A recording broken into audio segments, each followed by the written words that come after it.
talk on we are celebrating 94th birth anniversary of Indian great scientist, missile man, Dr. APJ Abdul Kalam.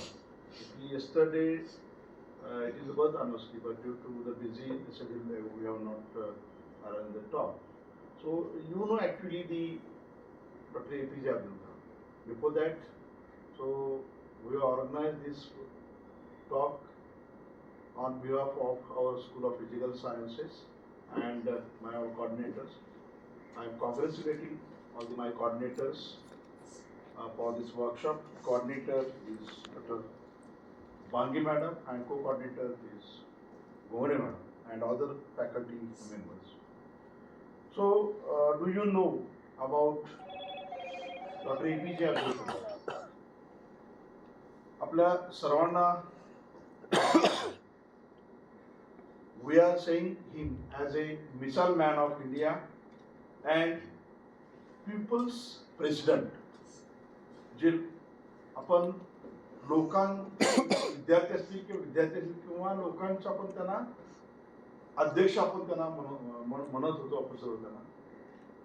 आपण त्यांची आज 94 बद्दल साजरी करतो आणि ती साजरी करत असताना किंवा त्यांना आपण रिमेंबर करत असताना आपल्याला आजचा आपण जो विषय आहे आपला ड्रीम रीड अँड लीड, म्हणजे याच्यावरती त्यांनी खूप वेळा खूप ठिकाणी त्यांनी त्यांचे स्पीच त्या ठिकाणी दिले. आणि तुम्हाला सर्वांना माहिती आहे की त्यांनी जे स्पीच दिले कुठलंही स्पीच त्यांचं पॉलिटिकल स्पीच नव्हतं, तर त्यांचं सर्व स्पीच जे असायचं ते विद्यार्थ्यांच्या समोर स्पीच असायचं. मॅक्झिमम जी व्याख्यानं दिली ती सर्व विद्यार्थ्यांसमोर दिली आणि आपल्या सर्वांना माहिती की त्यांचा शेवट सुद्धा एका विद्यार्थ्यांसमोर त्यांचं व्याख्यान सुरू असताना शेवट झाला. तर आपल्याला आज मी या ठिकाणी आपल्याला ड्रीम रीड अँड लीड याविषयी तुम्हाला उदाहरणासह त्या ठिकाणी काय माहिती सांगणार आहे. त्याच्यामध्ये आपण ड्रीम तुम्हाला माहिती आहे स्वप्न म्हणतो आपण त्याला, त्याचबरोबर दुसरं म्हणजे वाचन आणि तिसरं जी महत्वाचं आहे ते लीड करणं. तर याच्यामध्ये आपण पहिली जी गोष्ट घ्यायची असेल तर वाचन. आपण ड्रीम घेऊया, स्वप्न. आपण स्वप्न काय म्हणतो, स्वप्न हे नेहमी झोपेत बघितलं जातं. आपलं सर्वांना माहिती स्वप्न हे कधी पडतं, झोपेत पडतं. परंतु जे स्वप्न झोपेत बघितलं असेल ते काही खरं नसतं. आपण जे स्वप्न पाहतो तर ते सत्यात उतरलं पाहिजे आहे, त्यासाठी आपण प्रयत्न करणं, त्याला खरं तर आपण स्वप्न म्हणतो. आणि तशा ही डेफिनेशन जी आहे तर ती डेफिनेशन जी आहे means we can see that Dr. Kalam said in one his talk, a dream beyond our circumstances, turn failure into fuel for your success, and most importantly, never stop dreaming. Dream is not what you see when you sleep, but what keeps you awake. तुम्हाला तुमचं स्वप्न जे आहे ते झोपू देत नाही. आपण एखादी कल्पना किंवा एखादं स्वप्न पाहिलं तर त्या ठिकाणी तुम्ही झोप तुम्हाला आली नाही पाहिजे. ते स्वप्न साकार करण्याकरिता तुम्हाला त्या ठिकाणी प्रयत्न केले. तर तुम्ही विंग्स ऑफ फायर खूप सारी त्यांची पुस्तकं आहेत. त्यांची ऑटोबायोग्राफी जी आहे ती विंग्स ऑफ फायर सर्वांनी वाचला असेल, अग्निपंख नावाचं. त्याच्यामध्ये सुरुवातीला आपल्या सर्वांना माहिती आहे, जर आपल्याला बायोग्राफी सुरुवातीची पाहायला गेली तर आपल्याला तामिळनाडूतील जे रामेश्वरम एक गाव होतं त्या काळामध्ये, आता शहर मोठं आहे, त्या रामेश्वर गावामध्ये एका कोळीच्या घरामध्ये त्यांचा जन्म झाला होता आणि त्यांचे वडील घोड्या चालवायचे. आणि त्याचबरोबर त्यांचा जो जीवनक्रम असायचा, सकाळी उठून पेपर टाकणं असेल, त्याचबरोबर जे रामेश्वरमध्ये जे खूप असं मंदिर आहे रामेश्वरमध्ये, तर त्या मंदिरामध्ये जी लोक भिक्षा द्यायला येतात, देवाला काही देणं द्यायला येतात, तर ते देण्याचे आधी पुजारी सुद्धा त्यांचे वडील काम करायचे. म्हणजे अशा प्रकारचं ते काम त्यांचं होतं आणि त्या वडिलांना ते मदत करायची त्यावेळी होडी चालवण्यासाठी. आणि ते होडी चालवत असताना त्यांनी विमान पाहिलं आणि त्यावेळेस त्यांनी ते स्वप्न बघितलं की बाबा मी या विमानाचा पायलट होईल. आणि त्या दृष्टीने त्यांनी तो प्रयत्न केला. त्यांनी BSc फिजिक्स केलं. त्यांनी तुम्हाला माहिती असेल BSc फिजिक्स केलं. मद्रास विद्यापीठ जुनं होतं त्या आणि त्या BSc फिजिक्स मधून त्यानंतर त्यांनी परत त्याच्यामध्ये टेक्नॉलॉजी त्या ठिकाणी त्याचा प्रोग्राम्स करून त्यांनी इंजिनिअरिंगमध्ये एरोस्पेसमध्ये पुढे त्या ठिकाणी त्यांचं पदव्युत्तर शिक्षण त्यांनी मिळवलं. आणि ते पदव्युत्तर शिक्षण झाल्यानंतर त्याला DRDOचा कॉल आला. आपल्या जे रक्षा विभाग आहे, जसं जो आपला रक्षा विभाग आहे त्या DRDO एक विभाग आहे, त्याच्यामध्ये डिफेन्स रिसर्च ऑर्गनायझेशन जे आहे तर त्याच्यामध्ये डेव्हलपमेंट ऑर्गनायझेशन म्हणजे जी आपण शस्त्र तयार करतो तर DRDO थ्रू करत असतो. तर त्याच्यामध्ये त्या ठिकाणी त्यांना सायंटिस्ट म्हणून त्या ठिकाणी कॉल आला होता आणि त्या ठिकाणी ते त्या रामेश्वरमवरून त्या ठिकाणी ते जात होते आणि त्या ठिकाणी झाल्यानंतर त्यांचं सिलेक्शन त्या ठिकाणी सायंटिस्ट म्हणून झालं नाही.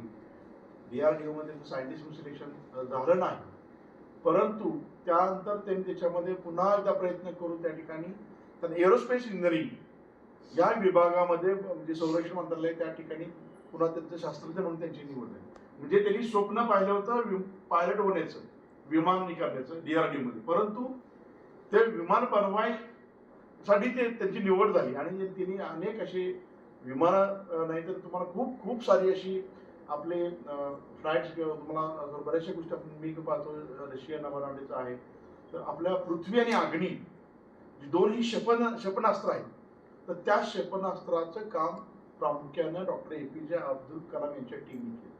सुरुवातीला त्याच्यामध्ये त्यांना सक्सेस मिळालं नाही, परंतु त्या जो अग्नी आणि जे पृथ्वी मिसाईल आहे आज आपण पाहतो की फार मोठी त्याची रेंज आहे आणि आता बऱ्याचशा आपल्या जी युद्ध झालेली आहेत त्याच्यामध्ये त्या ठिकाणी ते वापरलेलं आहे आणि सध्या आपण ते बाहेरच्या देशांना एक्सपोर्ट करत आहोत. म्हणजे त्यांचे स्वप्न म्हणजे हे खरं ड्रीम आहे. म्हणजे आपण जे झोपेत बघतो ते स्वप्न नाही, की जे स्वप्न आपल्याला झोपेतून जागं करतं आणि त्या ठिकाणी आपल्याला नवीन काहीतरी करण्याविषयी सांगत असतं ते खऱ्या अर्थानं ड्रीम आहे. खूप सारी उदाहरणं आहेत आपल्याला. थॉमस एडिसनचं उदाहरण सर्वांना माहिती आहे. खूप वेळा त्यांनी प्रयोग केले बल्बसाठी, परंतु शेवटी त्यांनी 1000च्या पेक्षा जास्त प्रयोग करून शेवटी त्यांनी बल्ब तयार केला. मी परवाच म्हणजे एका ह्याच्यामध्ये लेक्चरमध्ये मी सांगत होतो की थॉमस एडिसन 1901 त्यांनी सांगितलं ना एकच सिस्टीम असेल, परंतु आता म्हणजे कसं असतं की फ्युचरमध्ये काही सांगू शकत नाही. चेंजेस हा टेक्नॉलॉजी डेव्हलप झाल्यामुळे ते चेंजेस त्या ठिकाणी होत असतात.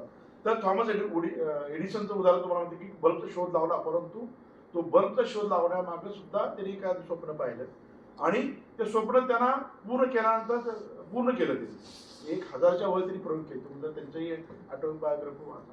त्याचबरोबर कल्पना चावला आपल्या सर्वांना माहिती, त्यालाही त्या ठिकाणी तारकापर्यंत जायचं होतं. खूप सारा त्यांनी त्याच्या ठिकाणी अमेरिका नासामध्ये त्या गेल्या, त्या ठिकाणी खूप त्यांनी काम केलं आणि शेवटी त्याच्यामध्ये पोहोचल्या. नासामध्ये त्या ठिकाणी इंजिनिअरिंग काम करून त्या ठिकाणी त्या चंद्रावरती गेल्या. त्या ठिकाणी त्यांनी वेगवेगळ्या ताऱ्यांचा अभ्यास केला. कल्पना चावलांचं उदाहरण आहे. त्याचबरोबर आपल्याला कलामांचं मी डॉक्टर कलाम यांनी स्वप्न सांगितलं तुम्हाला की त्यांना भारताला शक्तिशाली बनवायचं, म्हणून तर त्यांनी की विकसित भारत 2020 त्यांनी ते स्वप्न पाहिलं. त्यांनी सांगितलं की भारत आहे तो 2020 मध्ये म्हणजे सुपर पॉवर असेल. बरोबर, आपल्या सर्वांना माहिती आहे. आणि त्या दृष्टीनं भारतानं पावलं टाकली. आज खऱ्या अर्थानं म्हणजे भारत सुपर पॉवर आहे. आपण पाहतो आहोत की आपल्याला आपण आज आंतरराष्ट्रीय पातळीवर पाहतो आज भारताला फार मोठा सन्मान आंतरराष्ट्रीय स्तरावरती मिळतो. आज अमेरिका आपल्याला एवढ्या प्रमाणामध्ये आपल्यावर एवढ्या 130% निर्बंध लाभून सुद्धा आपल्याला कुठलाही फरक पडला नाही. कुठलीही आपल्याकडे त्या ठिकाणी म्हणजे आपल्याकडे कुठल्याही प्रकारची महागाई निर्माण झाली नाही. कारण का तर आपण बऱ्याचशा गोष्टी सेल्फ रिलायबल आहोत, की आपण स्वदेशी गोष्टी म्हणतो. हे कारण काय की असे सायंटिस्ट संशोधक आपल्या देशामध्ये आहेत की ज्यांनी काही स्वप्न पाहिलं. त्यामुळे आपल्या भारतात पुन्हा एकदा 2047 विकसित भारताचं स्वप्न बघितलं आहे. मग त्या विकसित भारतामध्ये बऱ्याचशा गोष्टी आहेत की सायन्स अँड टेक्नॉलॉजीच नाही आहेत, तर बाकीच्या गोष्टी सुद्धा आहेत की आपण सेल्फ रिलाय व्हावं. त्याच्यामुळे स्वप्नही आपण पाहिली पाहिजे आहेत आणि स्वप्न सत्यात उतरण्यासाठी आपण प्रयत्न केले पाहिजे. तर पहिलं महत्वाचं त्यांचं जे आपण आयडियोलॉजी म्हणू आपण, जे त्यांनी 3 याच्यावरती काम केलं डॉक्टर अब्दुल कलाम यांनी, रीड आणि लीड. दुसरं जे आहे ते रीड. आपल्या सर्वांना डॉक्टर अब्दुल कलाम यांना वाचनाची फार आवड. म्हणजे त्यांनी नुकतंच विज्ञानाचा अभ्यास केला नाही, तर त्यांना अध्यात्म सुद्धा फार चांगलं माहिती होतं. त्याचबरोबर ह्युमॅनिटीजवरील काय ग्रंथ असतील, मानवतेवरील काय ग्रंथ असतील त्याचा सुद्धा खूप त्यांनी अभ्यास केला. म्हणजे भगवद्गीतेसारखा ग्रंथ, तर त्या ठिकाणी त्यांनी त्या ठिकाणचा अभ्यास केला. भारतामध्ये सर्वांमध्ये अध्यात्माविषयी फार मोठं संशोधन झालेलं आहे. तर त्या अध्यात्माचा त्या ठिकाणी त्यांनी त्याच्यावर त्यांचं त्या ठिकाणी वाचन फार होतं. आणि वाचन म्हणजे वाचतो आपण नक्की म्हणजे काय, म्हणजे वाचन म्हणजे फक्त माहिती नाही, जे माहिती मिळवणं हे म्हणजे काय, किंवा गोळा करणं म्हणजे काय वाचन नाही. त्याच्यामध्ये तुम्ही स्वतःला घडवते. आपण का why we are reading the autobiography. आपण कल्पना चावलाची ऑटोबायोग्राफी. विंग्स ऑफ फायर वाचा.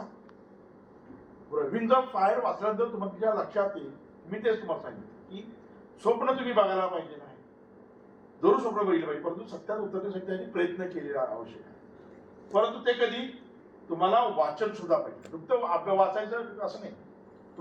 आपण विद्यार्थ्यांना आम्ही नेहमी सांगत असतो की त्या ठिकाणी तुम्ही तुमचं कुठलाही प्रोग्राम असेल तर त्या प्रोग्रामला तुम्ही संकुलाला 1-2 पुस्तकं भेट देत जा आपले विषय. जरी तुम्हाला वाचन तुमचं झालं नाही, तुम्हाला काहीतरी एखादा वेळ असेल तुम्हाला प्रॅक्टिकल असेल किंवा कधी मोकळा असेल, त्या ठिकाणी तुम्ही जाऊन एखादं पुस्तक घेतलं, त्या ठिकाणी तुम्ही वाचत बसला, एखादी नोट काढत बसला. आता आपण पाहतो की आजच्या या टेक्नॉलॉजीच्या युगामध्ये मोबाईल बाकीच्या गोष्टी अवेलेबल आहेत, आपलं वाचन कमी झालेलं आहे. आज तुम्ही सुद्धा किती विद्यार्थी आज लायब्ररीमध्ये जातात आणि किती त्या ठिकाणी तुम्ही ते वाचन करत असता. तुम्ही एखादी गोष्ट पहा, तुम्ही एक पुस्तक घ्या आणि फॉर एक्झाम्पल ते पुस्तक घेऊन स्वतः रीड करा आणि ते पॉईंट्स करा. तुम्हाला जास्त काय लागणार नाही, तुम्हाला लगेच अंडरस्टँड होईल. म्हणजे त्या ठिकाणी तुम्हाला तर माहिती गोळा करायचं साधन नाही वाचन म्हणजे, तर त्या ठिकाणी तुम्ही स्वतःला त्या ठिकाणी घडवत असता. आपल्या सर्वांना माहिती की भारताचे राष्ट्रपिता गांधीजी, त्यांचं बुक त्याला तुम्हाला माहिती आहे की त्यांनी पुस्तक वाचलं होतं, म्हणजे पहिल्यांदा पुस्तक. तर महात्मा गांधीजी आपल्या सर्वांना माहिती की दक्षिण आफ्रिकेमध्ये त्या ठिकाणी गेले होते अभ्यासासाठी, आणि त्यांनी पहिलं पुस्तक वाचलं त्या ठिकाणी अनटू दिस लास्ट. हे पुस्तक त्यांनी वाचलं आणि त्या पुस्तकामध्ये सर्वांसाठी समानता जे आपल्या संविधानामध्ये दिलेलं आहे डॉक्टर बाबासाहेब आंबेडकरांनी, तर त्या गोष्टी या पुस्तकामध्ये आहेत. जे त्या पुस्तकाचा त्यांच्यावर एवढा प्रभाव पडला की त्यांनी त्या ठिकाणी दक्षिण आफ्रिकेमध्ये सुद्धा त्या काळ्या लोकांच्या मध्ये जो काही अन्याय होता, तर त्या अन्यायावरती सुद्धा त्या ठिकाणी त्यांनी लढा त्या ठिकाणी दिला. आणि त्या ठिकाणी त्यांनी तिथलं शिक्षण अर्धवट सोडून भारतामध्ये येऊन इंग्रजांच्या विरोधामध्ये असहकार चळवळ चालून आणि ते शांततेच्या मार्गानं चळवळी करून आपल्या भारताला स्वातंत्र्य मिळवून दिलं. म्हणजे बघा, एखादं पुस्तक किती माणसाच्या आयुष्यामध्ये बदल घडवू शकतं. म्हणजे गांधीचं उदाहरण तुम्हाला दिलं. दुसरं उदाहरण जे आहे ते विवेकानंद. आपल्या सर्वांना स्वामी विवेकानंद सर्वांना माहिती आहे. स्वामी विवेकानंदची खूप अशी पुस्तकं आहेत, परंतु त्यांनी वेद आणि उपनिषद जी आहे तर त्याचा खूप सारा अभ्यास केला, वेद उपनिषदांचा. कारण भारताचं ते वेद उपनिषदांचे विषय ग्रंथ आहेत, फारसे समृद्ध ग्रंथ आहेत. आपल्या भारतामध्ये फार मोठीशी विद्यापीठ होती. नालंदासारखे विद्यापीठ होतं बिहारमध्ये, तक्षशिलासारखे विद्यापीठ होतं. बाहेरच्या देशातील लोक या ठिकाणी वेद आणि उपनिषद शिकण्यासाठी यायचे.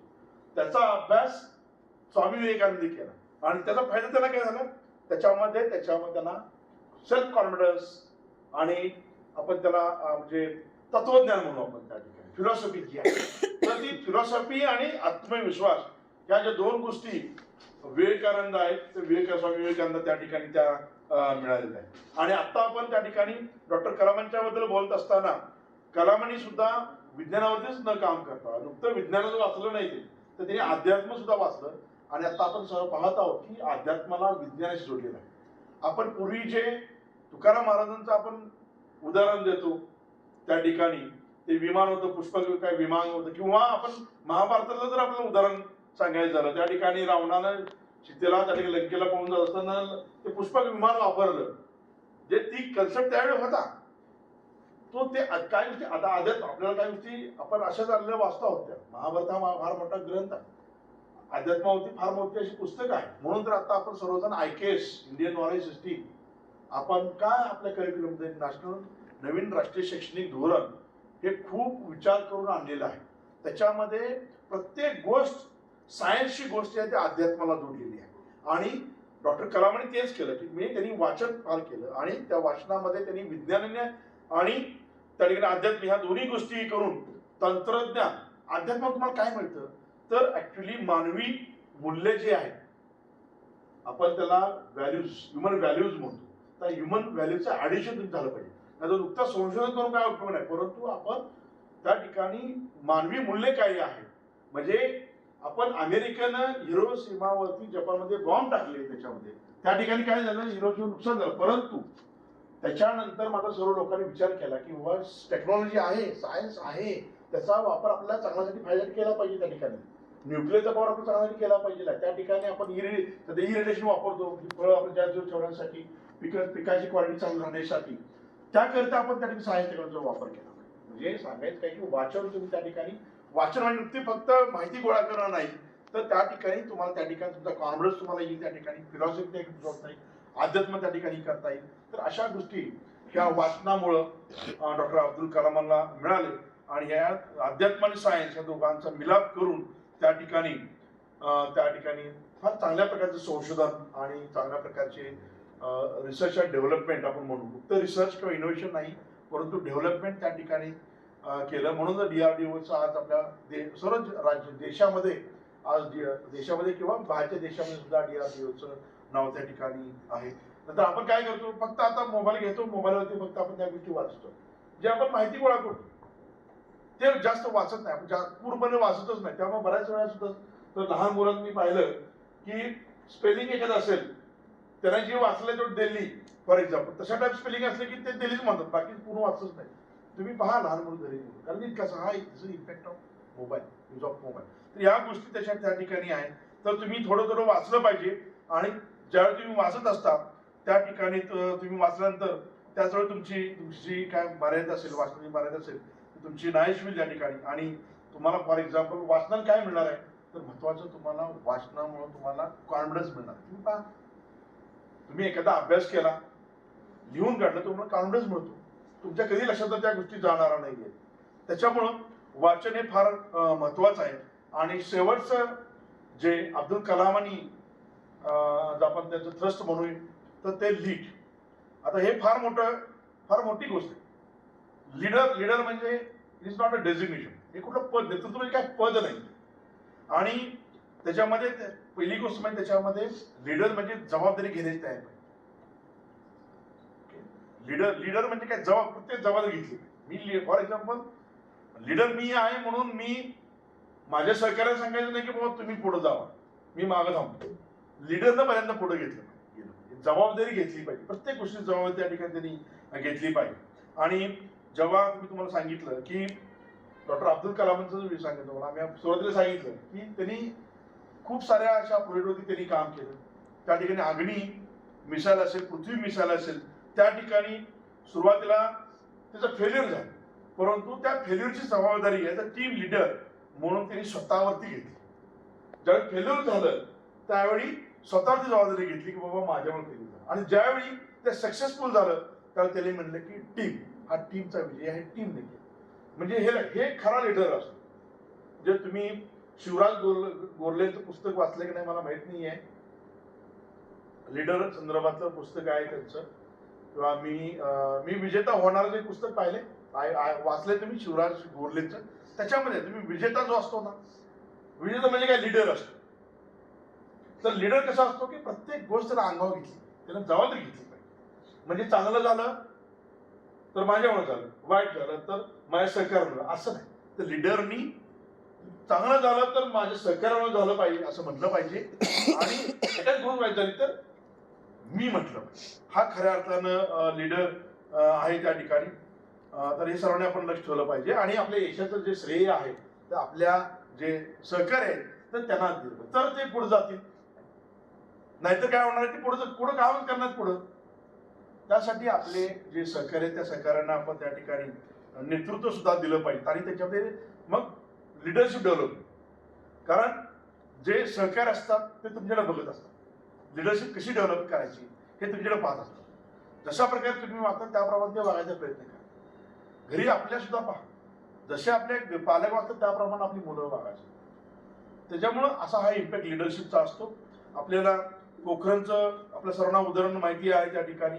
आणि न्यूक्लिअर चाचणी त्या ठिकाणी पोखरणमध्ये त्या ठिकाणी केलं होतं आणि लिडरशिप क्वालिटी आणि सक्सेस झालं. सुरुवातीला काय गोष्टी त्या तुम्हाला माहिती आहे, पोखरणला एकदाच गेले त्या ठिकाणी ते स्फोट केले नाहीत, यापूर्वी ते सुद्धा त्यांनी ते प्रयत्न केले होते. त्याचबरोबर सर्वांना आपल्याला माहिती आहे की डॉक्टर अब्दुल कलामांचं एक फार महत्त्वाचं त्यांचं म्हणजे कौतुकास्पद गोष्ट अशी होती की ते विद्यार्थ्यांशी थेट संवाद साधायचे. त्यांचं जर तुम्ही भाषण काढून पहा तर गेल्यानंतर ते कधीही असे इंट्रोडक्शन किंवा अशा गोष्टी नाही, डायरेक्ट ते त्या ठिकाणी संवाद साधायचे, विद्यार्थ्यांशी संवाद साधायचे आणि त्या संवादातून मग त्यांच्या जे विद्यार्थ्यांचे काही प्रश्न यायचे त्या प्रश्नावरती त्या ठिकाणी ते बोलत असायचे. आणि ते म्हणायचे नेहमी, राष्ट्रपती असताना सुद्धा आपल्या सर्वांना माहिती आहे की राष्ट्रपती असताना या गोष्टी ते करत असते, कुठलाही प्रकारे लवाजमा न घेता ते त्या गोष्टी करायचे. आपल्या सर्वांना माहिती आहे की राष्ट्रपती होत असताना सुद्धा त्यांनी एकच बॅग घेऊन गेले होते राष्ट्रीय भवनामध्ये आणि बाहेर येताना सुद्धा एकच बॅग ते बाहेर घेऊन आले होते. आपण सर्वांना पाहिजे तर बाकी लोक ट्रक घेऊन जातात. म्हणजे अशा प्रकारे खरा लीडर म्हणावं तर डॉक्टर APJ अब्दुल कलामांना म्हटलं पाहिजे आपण. आणि ते नेहमी म्हणायचे जे की जो खरा नेता जो असतो तो नेते तयार करतो, जो खरा लीडर असतो तो लीडर तयार करतो, हे ते नेहमी म्हणायचे. आणि नुकतं तुमचे फॉलोअर्स आहे पण उपयोगाचे.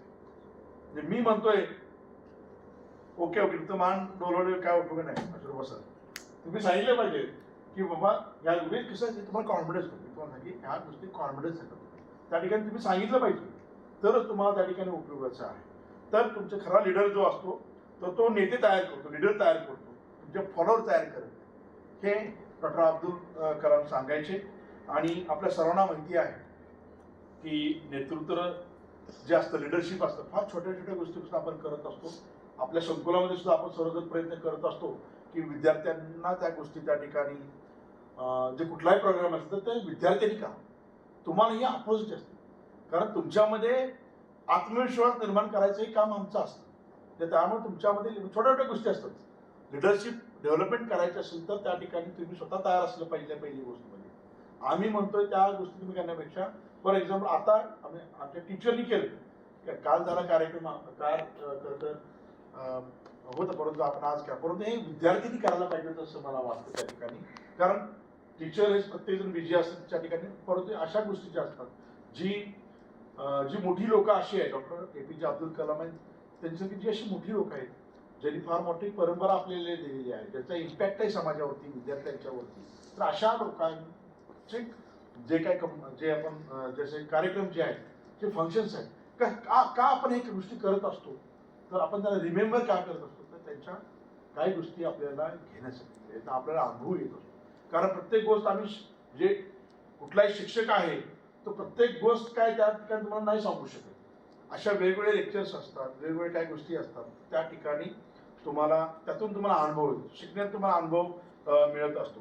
छोट्या छोट्या गोष्टीमधनं तुम्हाला त्या ठिकाणी म्हणजे फॉर एक्झाम्पल तुम्ही मित्राला एखादी मदत करता, त्याचबरोबर तुम्ही क्लासमध्ये सांगितलं एखादी जबाबदारी घेता, एखादं फंक्शन विद्यापीठानं आपल्या डिपार्टमेंट आयोजित केलं तर त्या ठिकाणी तुमचा शिक्षक करतोय, तुम्ही आला त्या ठिकाणी, विद्यार्थ्यांनी या ठिकाणी आलं पाहिजे आणि शिक्षकांना सांगितलं सर आम्ही करू. प्रत्येक गोष्ट तुम्ही केली पाहिजे ना, जे शिक्षकच करा, कारण कसे निवडले आम्ही तुम्हाला सांगा की तुम्ही लीडर व्हा असं नाही, तुमच्यावरती क्वालिटी आली पाहिजे. म्हणजे तुम्ही फॉलो नाही, म्हणजे आम्ही करतोय त्यावर तुम्ही असं नको आहे, तुम्ही त्याप्रमाणे म्हणजे ह्या गोष्टी लिडरशिप. त्याचबरोबर सामाजिक उपक्रम जे असतात, सोशल ॲक्टिव्हिटीज असतात. आता आपण या ठिकाणी विद्यापीठामध्ये पूरग्रस्तांसाठी आपण ते डबा फिरवतो, सर्वांनी मदत करावं. किती विद्यार्थ्यांनी मदत केली सांगा? फार कमी आकडा आहे. सर्व आकडे का हात उभे राहिले, सर्वांनी मदत केली पाहिजे. त्या सामाजिक जाणीवा आपल्याला असल्या पाहिजे. आपल्याकडं NSS आहे, NSS मध्ये आपण भाग घेतला पाहिजे, बरं आहे का? आपलं जे डिपार्टमेंट आहे, शिपायाचं काम नाही आहे की स्वच्छता करणं, हे काम आपलंही आहे, सर्वांचंच आहे. त्यामुळं आपल्यापासून सुरुवात आपण त्या ठिकाणी केली पाहिजे. म्हणजे ह्या छोट्या छोट्या गोष्टी असतात, यातनं लिडरशिप डेव्हलप होत असते. आणि लक्षात ठेवा, समाज तुमच्याकडे बघत असतो, समाज हा तुमच्याकडं त्या ठिकाणी बघत असतो. आणि नेतृत्व म्हणजे काय, स्वतःचं नसतं. नेतृत्व जे असतं स्वतःचं नसतं, तर नेतृत्व हे समाजाला पुढे नेण्यासाठी असतं आणि समाजासाठी पुढे जसं एखादा समजा आता एवढी मोठी नॅचरल कॅलॅमिटी आली, पूर एवढा मोठा सोलापूर जिल्ह्यामध्ये आला वेगवेगळ्या गावांना, तर त्या ठिकाणी आपण त्या ठिकाणी पुढे गेलं पाहिजे. म्हणजे समाजासाठी आपण त्या ठिकाणी पुढे गेलं पाहिजे. म्हणजे हे सुद्धा एक नेतृत्वाचं तर आपण या ठिकाणी आपण डॉक्टर APJ अब्दुल कलाम यांची 94th बर्थ अॅनिव्हर्सरी आपण साजरी करतोय.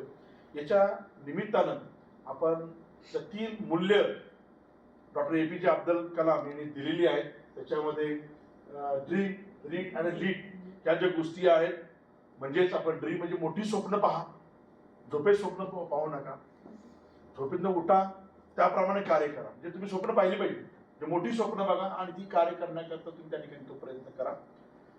तुम्ही वाचन केलं पाहिजे, रीड केलं पाहिजे आहे, म्हणजे तुम्हाला मन आणि बुद्धी तुमची समग्र होईल. वाचनात तुमची काय होतं की मन आणि बुद्धी तुमची समग्र होईल, तुम्हाला बऱ्याचशा गोष्टी त्या ठिकाणी आत्मसात त्या ठिकाणी होतात. आणि त्याबरोबर शेवटचं म्हणजे त्या ठिकाणी आपण लीड म्हणजेच आपण त्या ठिकाणी स्वतः सोबत इतरांना सुद्धा आपण सोबत घ्या, इतरांना सुद्धा प्रेरणा द्या. तर या 3 गोष्टी तुम्ही आत्मसात कराव्या असं मला आजच्या या दिनानिमित्त वाटतं. आणि थोडंसं म्हणजे जर आपण अशा गोष्टी केल्या, या 3 तत्वांचं जर आज हे करत विद्यार्थ्यांसाठीच आहे, तर विद्यार्थ्यांनी जर ही 3 तत्व जे आहेत ड्रीम, रीड आणि लीड, तर या गोष्टींचं 3 तत्वांचं जर या ठिकाणी पालन केलं तर मी तुम्हाला हे सांगेन की भारताचा विचार करण्यापेक्षा पहिले तुम्ही तुमच्या गावाचा विचार करा, नंतर तुमच्या शहराचा विचार करा, नंतर जिल्ह्याचा, महाराष्ट्राचा, भारताचा विचार करा. नक्कीच तुम्ही जे 3 तत्व जर तुम्ही पालन केले या 3 तत्वांचं, तर नक्कीच आपला जो भारत आहे त्याच्यामध्ये तो ज्ञान, शांती आणि शक्ती भरलेला देश असेल. आणि मला असं वाटतं की हीच खरी आजच्या डॉक्टर APJ अब्दुल कलाम यांच्या 94th जी बर्थ अॅनिव्हर्सरी आहे त्यांना त्या ठिकाणी आदरांजली ठरेल असं मला वाटतं. आणि मी सर्वसामान्यांचा आभार मानतो की मला ऐनवेळी सांगून या ठिकाणी काय थोड्या प्रमाणात जे मला काय जे अनुभव किंवा मी जी काय वाचनात मी तर डॉक्टर APJ अब्दुल कलामांची खूप पुस्तकं वाचलेली आहेत, तर तुम्ही जर ती वाचावी. जे नुकतं ते विंग्स ऑफ फायर नाही त्यांनी ते सांगितलेलं, त्याबरोबर 2020 म्हणजे इंडिया 2020 हे सुद्धा बुक त्याचं फार चांगलं आहे, तुम्ही वाचा त्याच्यामधून आणि तुम्हाला नव्या आयाम तुम्हाला त्या ठिकाणी गोष्टी मिळतील. आणि जो डॉक्टर अब्दुल कलाम आहे त्यांनी जे भारताचे स्वप्न पाहिलेलं आहे ते स्वप्न तुम्ही त्या ठिकाणी मला वाटतं नक्कीच तुम्ही सत्यात उतरवाल अशी अपेक्षा करतो. आणि माझं जे काय मनोगत आहे ते मी धन्यवाद. थँक्यू.